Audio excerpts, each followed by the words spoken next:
પાઠ 24 શરત વિડિયો ભાગ 2 માં યુવાન કેદી જેલમાં 15 વર્ષ કેવી રીતે વિતાવે છે તેની વાત અને એ 15 વર્ષના વાંચન દરમિયાન એના જીવનમાં આવેલ આમૂલ પરિવર્તન અને એક નવી જીવન દ્રષ્ટિનો પરિચય આપણને થાય છે। જેલવાસના પ્રથમ વર્ષ દરમિયાન વકીલ કેદીને એકલતા ઘણી સાલી। હવે એકલતા સાલવી એટલે એકલાપણું લાગવું, કારણ કે એ નાનકડી ઓરડીમાં કોઈ હતું નહીં। એટલે એક વર્ષ તો જે મુક્ત જીવન અગાઉ જીવવું હોય એને કારણે એક વર્ષ એને વિતાવવું ખૂબ આકરું લાગ્યું।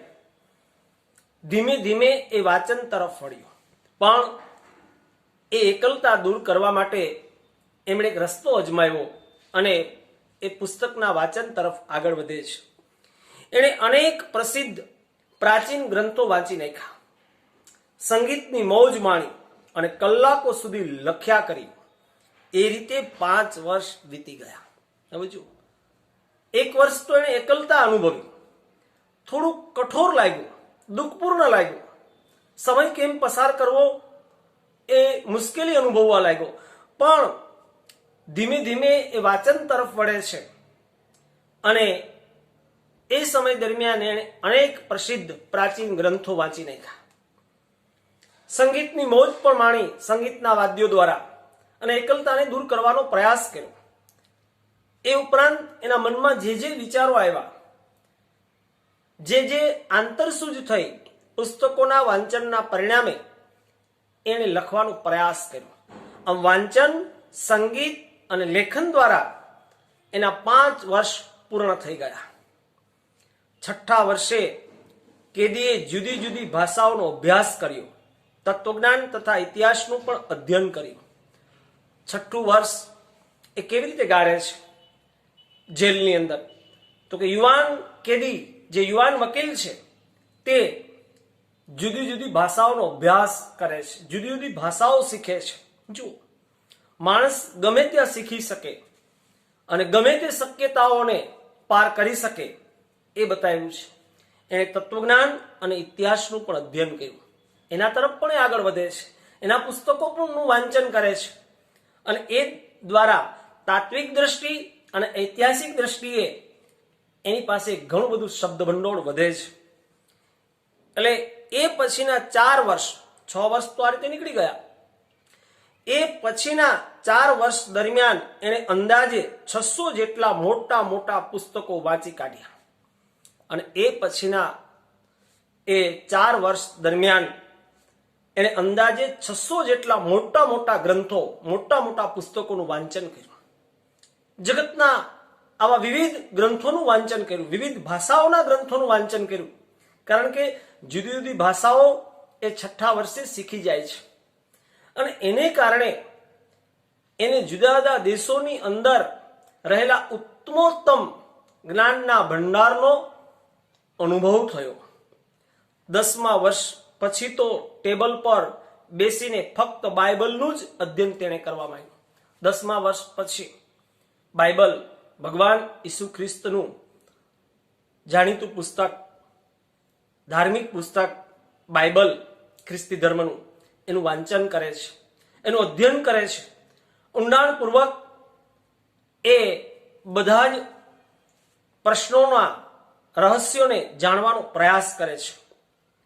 એણે બાઇબલ વારંવાર વાંચ્યું, એકવાર નહીં, અનેક વાર બાઇબલ વાંચે છે, કારણ કે એકવાર વાંચવાથી કદાચ કેટલીક બાબતો વિશે જ્ઞાન મળે, પણ ફરી વખત વાંચે છે, એને નવી નવી કેટલી બાબતો વિશે જે અજ્ઞાન હતું એ અજ્ઞાન ધીમે ધીમે દૂર થવા લાગે, બાઇબલનો ઊંડો અભ્યાસ કરે છે એક જિજ્ઞાસુ વ્યક્તિ તરીકે। અને બાઇબલના વાંચન પછી એણે ઈશ્વરના અસ્તિત્વને લગતા શાસ્ત્રો, ઈશ્વરના અસ્તિત્વ, ઈશ્વર વિશે જે ગ્રંથોમાં જે વાતો કરવામાં આવી છે એ વાતોને લગતા જે પુસ્તકો હતા, ગ્રંથો હતા, એનું વાંચન કર્યું અને એક દ્રષ્ટિને વિસ્તારવાનો પ્રયાસ કર્યો તથા ધર્મના ઇતિહાસને લગતા પુસ્તકો હાથમાં લીધા. ધર્મના ઇતિહાસને લગતા કે ધર્મનો ઉદ્ભવ કેમ થયો, કેવી રીતે થયો, ધર્મ શું કહે છે, અને એને કારણે એની ધાર્મિક દ્રષ્ટિ, એની ઈશ્વર વિશેની દ્રષ્ટિ, એમાં આમૂલ પરિવર્તન આવે છે. આમ જેલવાસના છેલ્લા 2 વર્ષ બાકી રહ્યા. એ દરમિયાન એણે જુદા જુદા વિષયો પરના ઘણા બધા પુસ્તકો વાંચી કાઢ્યા. જેલ વર્ષના હવે માત્ર 2 વર્ષ બાકી હતા અને એ 2 વર્ષ દરમિયાન એણે જુદા જુદા વિષયના અનેક પુસ્તકો, થોકબંધ પુસ્તકો વાંચી કાઢ્યા. એનું એક જ કામ સમય પસાર કરવાનું, એકલતા દૂર કરવાનું. આ જેલની અંદર એ આનંદનો એને અનુભવ થવા લાગ્યો, નિતાંત આનંદનો, અજર અમર આનંદનો.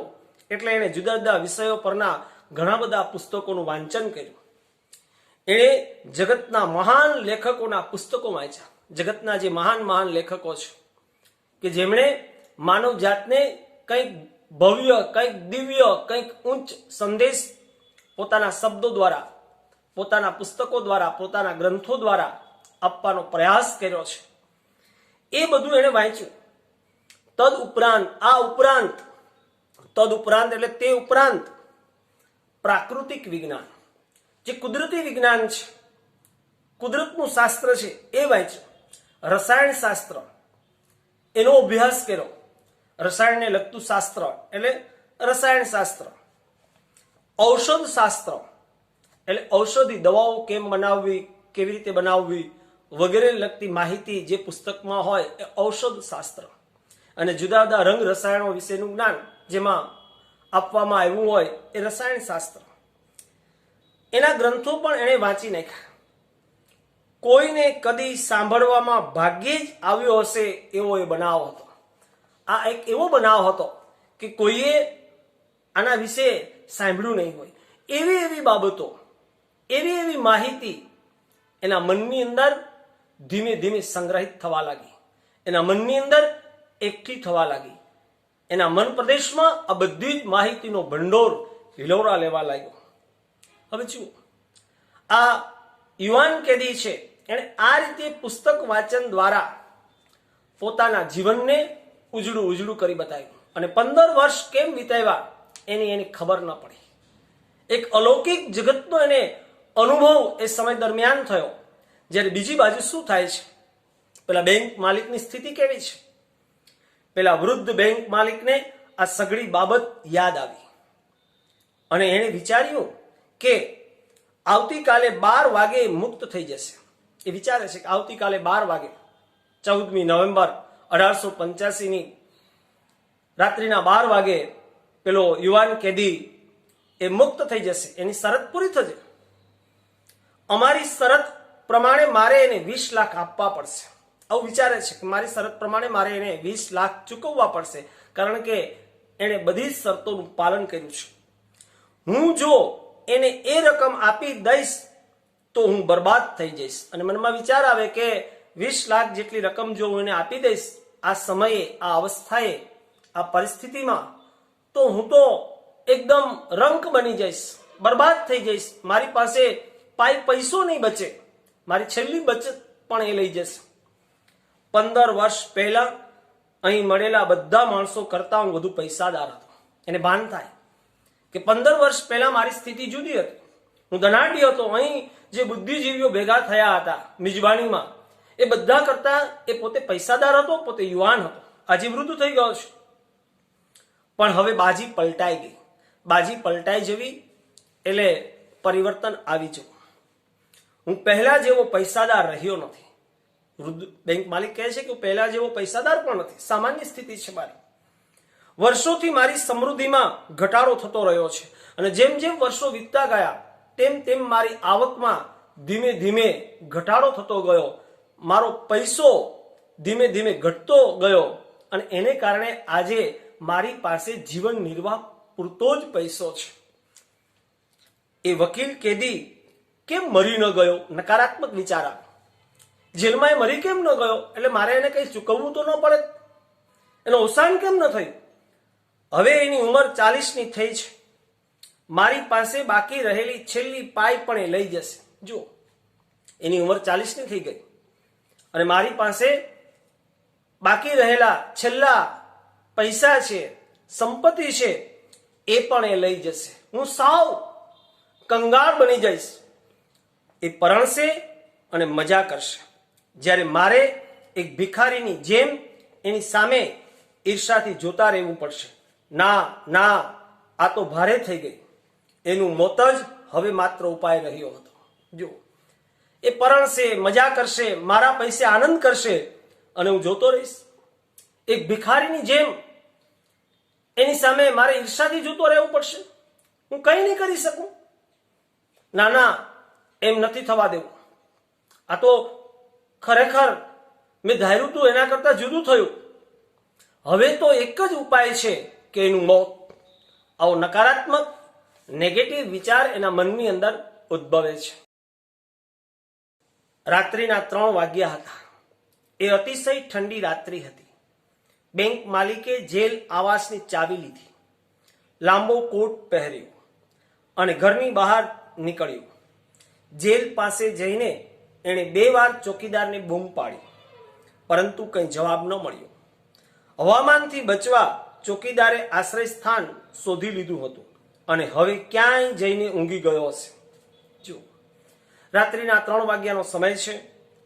એકદમ ઠંડી રાત્રિ છે. ખૂબ ટાઢ પડી હોય છે. બેંક માલિક એ સમયે પોતાને આવેલા નકારાત્મક વિચારોના આધારે એ જેલ આવાસની, જેલના જે રહેઠાણની ચાવી હાથમાં લે છે. લાંબો કોટ એટલે ડગલો પહેરે છે, લાંબો કોટ ચડાવે છે શરીર પર અને ઘરની બહાર નીકળી પડે છે. જેલ પાસે જઈ એ ચોકીદારને 2 વાર બૂમ પાડે છે, પણ ખૂબ ઠંડી હોવાને કારણે ચોકીદાર પણ પોતાના શરીરને ઠંડીથી બચાવવા માટે ક્યાંક આશ્રય સ્થાન, રહેઠાણ સ્થાન શોધી લે છે અને એ ત્યાં ઊંઘી ગયો હોય છે. એટલે એને ચોકીદારની બૂમ પાડે પણ કંઈ જવાબ મળતો નથી. એટલે જે હવામાન છે ઠંડીનું, એનાથી બચવા માટે એણે ક્યાંક આશ્રય સ્થાન શોધી લીધું હશે. એ ક્યાંક ઊંઘી ગયો હશે ગાઢ નિંદરમાં, એવું લાગે છે. વૃદ્ધ બેંક માલિક વિચારવા લાગ્યો. એ સમયે વૃદ્ધ બેંક માલિકના મનમાં પણ જે વિચારો આવે છે, હું જો મારા ધાર્યા પ્રમાણે કરું તો લોકોને સૌપ્રથમ શંકા ચોકીદાર પર પડશે. એ વિચારે છે કે હું મારી ધારણા પ્રમાણે, મારા મનમાં જે વિચાર છે એ પ્રમાણે જો કાર્ય આગળ ધપાવું, એનું મોત નિપજાવું, તો શંકા મારા પર નહીં પડે, શંકા લોકોને ચોકીદાર પર પડશે અને શંકાના દાયરામાં ચોકીદાર રહેશે, હું નહીં. તે જેલના બારણા પાસે ગયો. જો આ વૃદ્ધ બેંક માલિક જેલના બારણા પાસે જાય છે કે જે જેલની અંદર પેલો યુવાન કેદી છે. એણે નાનકડી બારીની અંદર ડોકિયું કર્યું. ડોકિયું કર્યું એટલે ડોકું કાઢીને જોવું. આજ સુધી જે નાનકડી બારી હતી ત્યાંથી એને જે બધી વસ્તુઓ ખાવા પીવાની પહોંચાડવામાં આવતી, પુસ્તકો, સંગીતના વાદ્યો પહોંચાડવામાં આવતા, એ નાનકડી બારીમાંથી ડોકિયું કરીને અંદર જુએ છે કે અંદર પેલો યુવાન કેદી શું કરી રહ્યો છે. કેદીના ઓરડામાં મીણબત્તી સળગતી હતી. કેદીના ઓરડાની અંદર એક નાનકડી મીણબત્તીનો પ્રકાશ ફેલાયો હોય છે. કેદી ટેબલ પર બેઠો હતો અને કેદી ટેબલ પર બેઠો છે. કેદીની પીઠ સિવાય કશું દેખાતું નહોતું. એની નજર એના તરફ નહોતી, ચહેરો, એની પીઠ દેખાતી હતી. એનું મુખ વિરુદ્ધ દિશામાં હતું. ટેબલ પર અને ટેબલની બાજુમાં પાથરેલી શેતરંજી એટલે જાજમ પર ખુલ્લા પુસ્તકો દેખાતા હતા. ટેબલ પર અને ટેબલની બાજુમાં જે જાજમ પાથરી હતી, શેતરંજી પાથરી હતી, એના ઉપર પુસ્તકો હતા અને પુસ્તકોના પાના ખુલ્લા હોય એવી રીતે કેટલાક પુસ્તકો પડેલા હતા. આ દ્રશ્ય પેલા બેંક માલિક જેલની બારી અંદર ડોકિયું કરે છે ત્યારે એને જોવા મળે છે. 5 મિનિટ પસાર થઈ ગઈ. કેદી હજુ હાલતો ચાલતો ન હતો.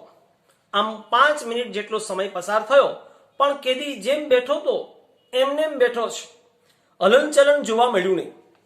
બેંક માલિકે બારણા પર ટકોરા માર્યા, તેમ છતાં કેદી હાલ્યો ચાલ્યો નહીં. અવાજ કર્યો કે અવાજથી કદાચ એ જાગ્રત અવસ્થામાં છે કે નિંદ્રા અવસ્થામાં એ તપાસી શકાય. એટલે બેંક માલિકે બારણા પર ટકોરા મારે છે, પણ અવાજ સુદ્ધા પેલા યુવાન કેદીને સંભળાતો નથી, કારણ કે ઊંઘમાં છે. અને છતાં કેદીમાં કોઈ હલનચલન જોવા મળ્યું નહીં. એટલે ત્યારબાદ બેંક માલિકે બારણાનું તાળું તોડ્યું.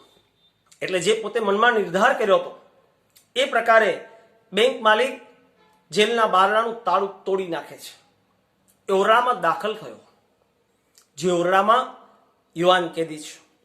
અને એણે પાતળા અને દુબળા થઈ ગયેલા માણસ એટલે કે યુવાન વકીલને જોયો. ઓરડામાં દાખલ થઈ પાતળા અને દુબળા થઈ ગયેલા યુવાન વકીલને જુએ છે. એ નિંદ્રામાં ડૂબેલો હતો, નિદ્રામાં એટલે એ સૂતો હતો, ગાઢ નિદ્રામાં એ સૂતેલો હતો. નીચેની બાજુએ વળેલા એના મસ્તકની સામે એક કાગળનો ટુકડો પડેલો હતો અને એનું મસ્તક આમ નમેલું હતું. એ નમેલા મસ્તક બાજુ એક કાગળનો ટુકડો પડેલો હતો, જેમાં સુંદર હસ્તાક્ષરમાં કંઈક લખેલું હતું, જેમાં સુંદર હસ્તાક્ષર એટલે હાથે લખેલા અક્ષર. આ યુવાન કેદીએ પોતાના હાથેથી એ કાગળ પર કંઈક અક્ષર લખેલા હતા. અક્ષરો ખૂબ સુંદર હતા. એટલે સુંદર અક્ષરોમાં એણે શું લખ્યું હશે, કેવા કેવા સ્વપ્નાઓ વિશે વાત કરી હશે. પોતે 20 લાખ જીતી ગયો છે, એને મળવાના છે, એ અપેક્ષાએ એણે પોતાના ભવિષ્યની જે યોજનાઓ બનાવી હશે એનું બયાન હશે, એનું વર્ણન હશે. એમ માનીને કુતૂહલવશ વૃદ્ધ બેંક માલિક એ ચબરખીને એ કાગળના ટુકડાને ઉપાડી લે છે. બેંક માલિકને વિચાર આવ્યો, અરે બિચારો એ ઊંઘે છે અને કદાચ 20 લાખના સ્વપ્નો માણતો હશે. એને પણ એમ થાય કે આ તો બિચારો ઊંઘે છે અને ઊંઘમાં ને ઊંઘમાં એ 20 લાખના સ્વપ્ન માણતો હશે કે મને 20 લાખ 14મી નવેમ્બરની રાત્રિના 12 વાગ્યા પછી મળી જવાના છે, હું પૈસાદાર થઈ જઈશ, હું આમ કરીશ, હું તેમ કરીશ. આવા સ્વપ્નમાં એ રાચતો હશે. પણ એના માથે ભમતા મોત વિશે એને કશી ખબર નથી. પણ પેલો વૃદ્ધ બેંક માલિક કહે છે કે એની માથે મોત ભમી રહ્યું છે, એની તો એને ખબર નથી. ઊંઘમાં એની ક્યાંથી ખબર હોય? એ ભલે સપના જુએ. લાવ જોઉં તો ખરો કે એને કાગળના ટુકડામાં શું લખ્યું છે. જો જિજ્ઞાસા, કુતૂહલ, લાવ જોઈ તો લઉં કે આ કાગળના ટુકડામાં એને શું લખ્યું છે, શેનું આયોજન છે, કઈ કઈ બાબતોનો નિર્દેશ છે. અને એ જોવા માટે એ ટુકડો ઉપાડે છે. એને કાગળનો ટુકડો હાથમાં લીધો અને નીચે મુજબ વાંચવા માંડ્યો. શું લખેલું હતું? આવતીકાલે 12 વાગ્યે મને મારી સ્વતંત્રતા પાછી મળશે અને અન્ય લોકો સાથે હળવા અને મળવાનો અધિકાર મળશે. પરંતુ આ ઓરડો છોડીને બહાર હું સૂર્યપ્રકાશમાં જોઉં તે પહેલા મારે તમને કંઈક કહેવું છે. એને લખ્યું છે કે આવતીકાલે 12 વાગ્યે મને મારી સ્વતંત્રતા પાછી મળશે. અત્યારે તો સ્વતંત્રતા પુરાઈ ગઈ છે જેલની અંદર, એમાંથી મને મુક્તતા મળશે, અન્ય લોકો સાથે હળવા મળવાનો અવસર મળશે, મને અધિકાર મળશે. પરંતુ આ ઓરડો છોડી બહારના સૂર્યપ્રકાશમાં હું જાઉં, સૂર્યપ્રકાશને હું જોઉં, બહારની દુનિયાનો મને અનુભવ થાય એ પહેલા મારે તમને કંઈક કહેવું છે. એવો ઉદ્દેશ સાથે ચિઠ્ઠી લખી છે. પૂરેપૂરી સમજદારી પૂર્વક હું તમને જણાવવા માંગુ છું કે તમે લોકો જેને જગતની સારી ચીજો ગણો છો એમાંની એક પણ ચીજ મારે જોઈતી નથી, અર્થાત ત્યજું છું. કારણ કે મૃત્યુ બધાનો નાશ કરશે એ વાતની મને બરાબર ખબર છે. જો પુસ્તકોના વાંચનથી એના જીવનની અંદર જે પ્રકાશ પથરાયો એનું પરિણામ છે આ ચિઠ્ઠી. અને એટલે કહે છે કે હું પૂરેપૂરી સમજદારીપૂર્વક હું તમને જણાવવા માંગુ છું કે તમે લોકો જેને જગતની સારામાં સારી ચીજો ગણો છો, સુખ સગવડો વૈભવ આ બધું ગણો છો, પૈસો સંપત્તિ, એમાંની એક પણ ચીજ મારે જોતી નથી. હું એને ત્યજું છું. મારે નથી સંપત્તિ જોતી, નથી 20 લાખ રૂપિયા જોતા, નથી સગવડો જોતી, મારે કંઈ જોતું નથી. કારણ કારણ કે મૃત્યુ એ બધાનો નાશ કરશે એ વાતની મને બરાબર ખબર છે. કારણ કે બધાનો આ બધી વસ્તુઓ છે નાશવંત છે, ક્ષણિક છે. એ થોડો સમય આનંદ આપનારી છે, શાશ્વત આનંદ આપનારી નથી. એ જ્ઞાન એને પુસ્તકોના વાંચન દ્વારા મળી ગયું અને એટલે એણે ખૂબ જ જવાબદારી સાથેનું આ વિધાન કર્યું કે મૃત્યુ એ બધાનો નાશ કરશે. તો મારે એવી વિનાશી વસ્તુને શા માટે ચોંટવું જોઈએ, એના તરફ મોહિત થવું જોઈએ? 15 વર્ષ સુધી મેં પાર્થિવ જીવનનો અભ્યાસ કર્યો છે. પાર્થિવ એટલે ભૌતિક, જે કાયમી નથી. તે આ પૃથ્વીનું છે ને પૃથ્વીમાં ભળી જાય છે. પંચ તત્વોનું બનેલું આ શરીર ફરી પંચ તત્વોમાં ભળી જાય છે. રાખના રમકડા અંતે રાખ થવાના, એની જેમ માટીનો દેહ માટીમાં ભળી જાય એવી જ રીતે. એટલે કે મેં 15 વર્ષ સુધી આ ભૌતિક જીવનનો અભ્યાસ કર્યો છે. 15 વર્ષ સુધી મેં વાંચન કર્યું અને વાંચનના પરિણામે, એ ગ્રંથો અને પુસ્તકોના પરિણામે મને જીવનનું જે સત્ય લાગ્યું એ તમારી સામે પ્રગટ કરું છું. એ ખરું કે એ દરમિયાન મેં નથી માણસને જોયો કે નથી ભૂમિને જોઈ, પણ પુસ્તકો દ્વારા મેં ગીતો ગાયા છે. જો આ 15 વર્ષ દરમિયાન મેં નથી એક માણસને જોયો કે નથી મેં ભૂમિને એટલે જમીનને જોઈ, પરંતુ પુસ્તકો દ્વારા મેં માણસના ગીતો ગાયા છે, જમીનના ગીતો ગાયા છે. એની સાથે રમ્યો છું. એની ધૂળમાં મેં અનેક રમતો કરી છે. પુસ્તકોના વાંચન દ્વારા મને જે આનંદ પ્રાપ્ત થયો છે, જે અનુભૂતિ પ્રાપ્ત થઈ છે, એ અનુભૂતિનું વર્ણન છે. હરિયાળા જંગલો, ખેતરો, નદીઓ, સરોવરો અને નગરો પણ જોયા છે. મેં માત્ર માણસને નથી જોયો કે ભૂમિને નથી જોઈ એમ નથી, પરંતુ પુસ્તક દ્વારા મેં એના ગીતો ગાયા. મેં હરિયાળા જંગલો પણ જોયા પુસ્તકોમાં. મેં ખેતરો જોયા, અનેક પાકથી લચેલા, મોલથી ઉભરાતા. મેં ખળખળ વહેતી નદીઓ પણ જોઈ. મેં સરોવરો પણ જોયા છે. અરે મેં નગરોનો પણ અનુભવ કર્યો છે. પુસ્તકો દ્વારા મને બધું મળ્યું છે. દ્રષ્ટિથી ભલે નથી જોયું, પણ આંતરદ્રષ્ટિથી મેં આ બધું જ જોયું છે. વળી મેં ચમત્કારો સર્જ્યા છે, ધર્મનો ઉપદેશ આપ્યો છે અને આખા ને આખા સામ્રાજ્યોને જીતી લીધા છે, મેળવી લીધા છે. જો સામ્રાજ્ય જીતી લેવું એટલે સુખ વૈભવી પૂર્ણ જીવન જીવવું. અહીં કહે છે કે મેં ચમત્કારો પણ સર્જ્યા છે, જે ન બની શકે બધું બન્યું છે. શબ્દ દ્વારા મને અનહદ આનંદ થયો છે, અપાર સંતોષ થયો છે અને મને ધર્મનો ઉપદેશ પણ મળ્યો છે. કારણ કે અનેક ધાર્મિક પુસ્તકોમાંથી હું પસાર થયો અને એના દ્વારા સાચો ધર્મ એટલે શું એનું જ્ઞાન પણ મને થયું છે. મેં એક નહીં આખું સામ્રાજ્ય જીતી લેવાનો અનહદ આનંદ આ પુસ્તકોના માધ્યમથી અનુભવ્યો છે, મેં મેળવ્યો છે. અને કહે છે, તમારા પુસ્તકોએ મને શાણપણ દીધું છે. તમારામાંના મોટા ભાગના માણસો કરતા પણ વધુ શાણો બન્યો છું. શાણો એટલે સમજદાર, ડાપણ વાળો. અહીં કહે છે કે તમારા પુસ્તકોએ મને શાણપણ દીધું છે, મને ડાપણ આપ્યું છે, મને જ્ઞાની બનાવ્યો છે, મને વાસ્તવિક બનાવ્યો છે. અને તમારામાંના મોટા ભાગના માણસો કરતા મને એ જ્ઞાન વધુ છે એમ હું માનું છું. કારણ કે તમે એટલી પુસ્તકની દુનિયામાંથી પસાર થયા નથી. ઉપરની સપાટી પરનું તમારું જ્ઞાન છે. મારું જ્ઞાન તો ઊંડાણનું છે, પૂરેપૂરું છે.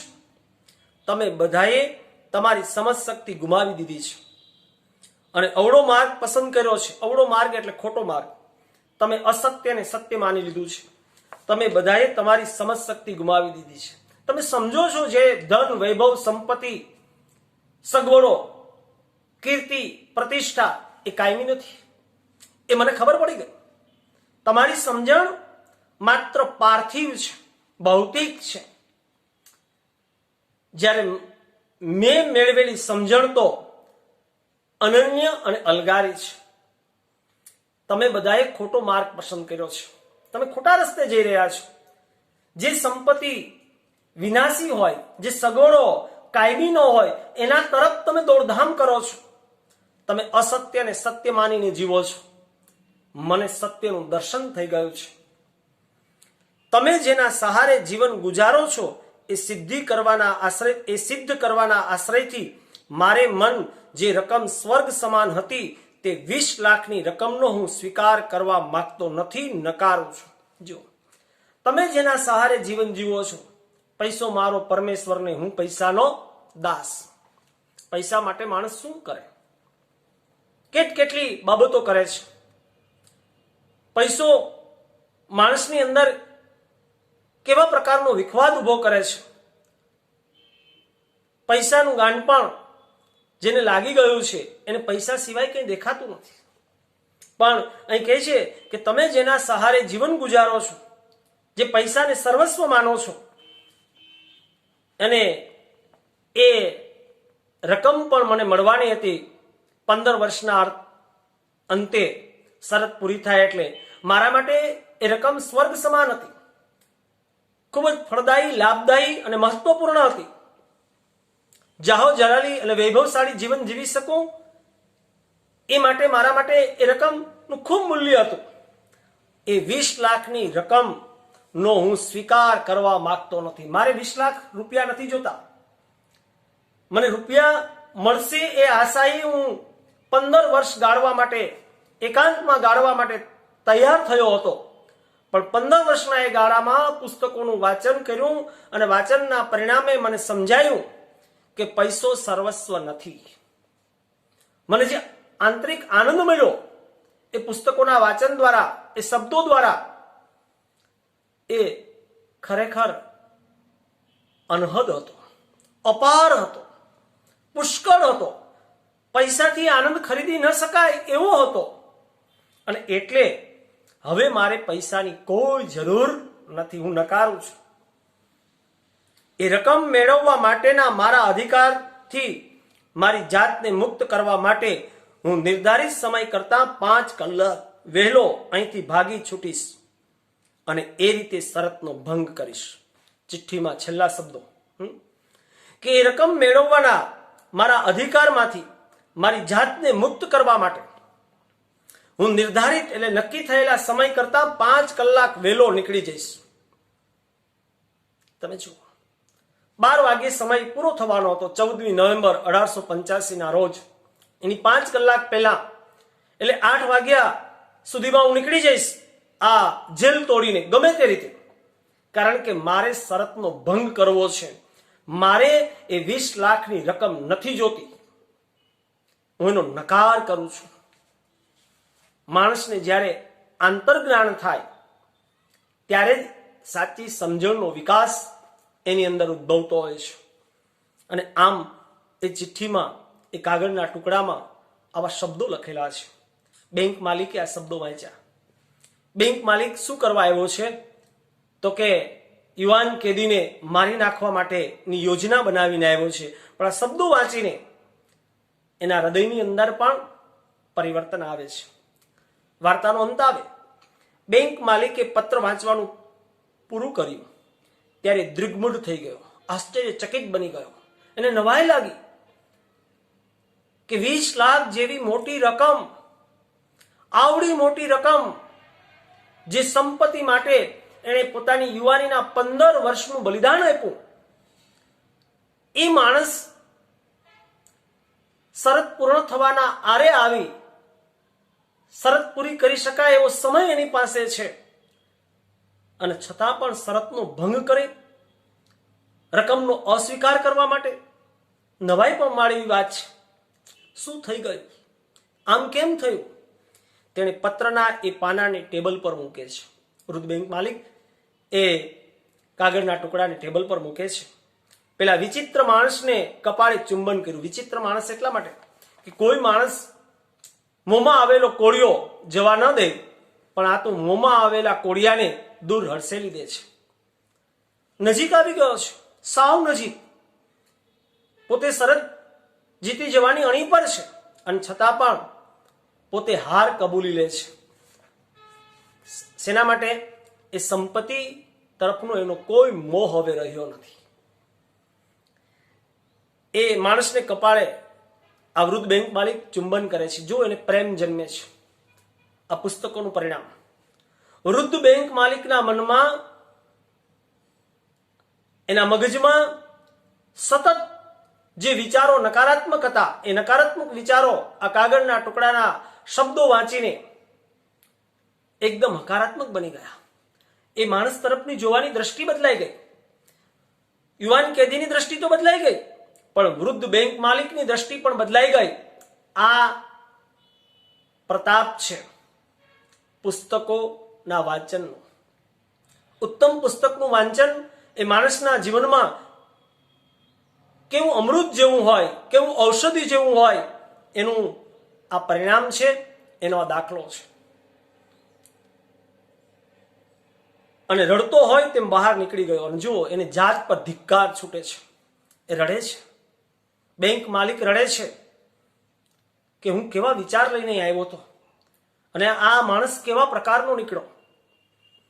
એની આખી જિંદગીમાં કદી કોઈ સમયે એને પોતાના ઘર, પોતાના પર આટલો બધો ધિક્કાર નહીં ઉપજ્યો. જુઓ, આ વૃદ્ધ બેંક માલિકને જીવનની ચડતી પડતીમાં પોતાની જાત પ્રત્યે આટલો ધિક્કાર, નફરત નહીં થઈ હોય એવી નફરત આજે થાય છે કે હું કેવું વિચારતો તો આ માણસ વિશે, અને આ માણસ ખરેખર કેવો નીકળ્યો, સજ્જનતાથી ભરેલો. 20 લાખ રૂપિયાને ઠોકર મારનારો, શરત નો ભંગ કરીને 20 લાખ રૂપિયા એ પરત પોતાના ગજવામાં જ રહે એ માટેનો વિચાર કરનારો કેવું માણસ કહેવાય. એને પોતાની જાત પ્રત્યે નફરત થાય છે વૃદ્ધ બેંક માલિકને. બીજે દિવસે સવારે પહેરેગીર આવ્યો, એટલે ચોકીદાર આવે છે, અને તેણે સમાચાર આપ્યા કે કેદી, પેલો યુવાન વકીલ, ભાગી છૂટ્યો છે. પેલો પહેરેગીર સમાચાર આપે છે કે યુવાન કેદી ભાગી છૂટ્યો છે. પેલા વૃદ્ધ બેંક માલિકે છુટકારાનો દમ લીધો. હાસ, હવે છુટકારો થયો, કારણ કે 20 લાખ આપવા ન પડ્યા એનો એને આનંદ છે. પણ પેલો યુવાન કેદી ભાગી છૂટ્યો, એને 20 લાખ નથી લેવા એનો આનંદ છે. ત્યાં આ વાર્તા પૂરી થાય છે. ગ્રંથ આત્માની ઔષધિ માંથી આ વાત લેવામાં આવી છે.